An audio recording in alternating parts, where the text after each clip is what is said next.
I was hard stuck Diamond 4 for an entire day. 50% win ratio, losing a VS, K9, Cashiera, Sky Striker, Cool Tune mirror match. They were opening crazy. They drew Fuados, Maxx C, stopping my only starter, drawing the one-ups. And I could have just sat there thinking, this is horrible luck. But that's not how I do it. Even in uncontrollable things, there are also still things that can be controllable. In my case, my list. I changed it 10 in 1. Same format, different list, different result. Now, before I show you the new deck list, I'm going to show you the list that I was defending. The list that was holding me back. Now, in Yu-Gi-Oh, you need to play the game. That is how you win. If your deck plays the game more or better than your opponent's deck, then you will win the game. But once you start getting to those higher ranks, it's not necessarily who has the most starters, but who stops their opponent from playing the game.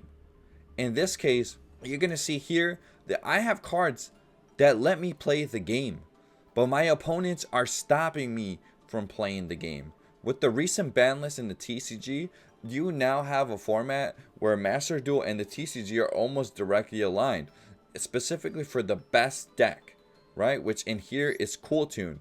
We now have Synchro Overtake to 1. And so I add in certain cards that help me play the game, kind of like how Overtake did. But that was just not working. And so what did I have to do? I went ahead and took these cards out, and I added more defensive cards. And here are the changes that I made to the new deck list. As you're going to see, all of these other cards help me not only stop my opponent, right, from playing the game when I'm going second, but they help me combat hand traps, techs, their own monsters when I'm going second and when I'm going first.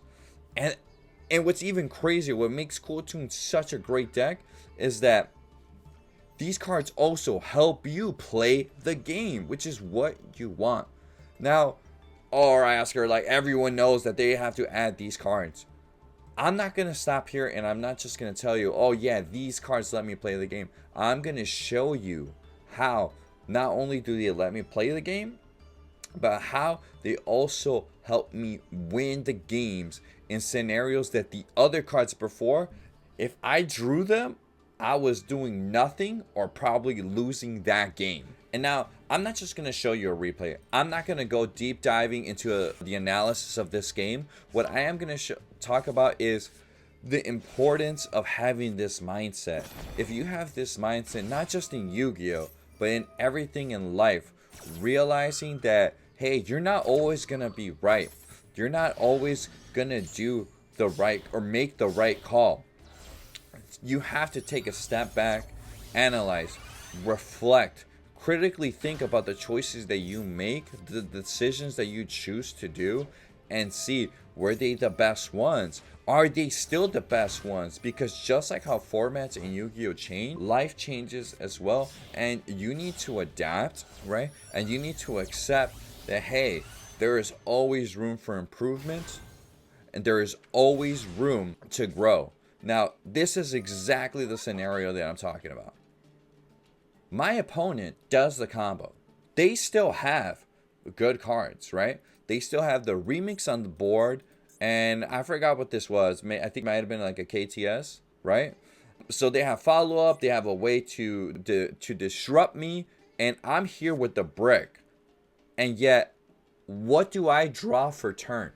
You tell me, what do I draw for turn? The one card that outs his entire board. Call by the freaking grave. Now, this was either a desire, right? Or ogre or mourner. You tell me. You make the decision here. How does ogre save me? How does mourner save me here? It doesn't. Desires maybe, but it's a random chance that I draw into anything good. But what for sure guarantees to save me here? Call by the Grave or Bell.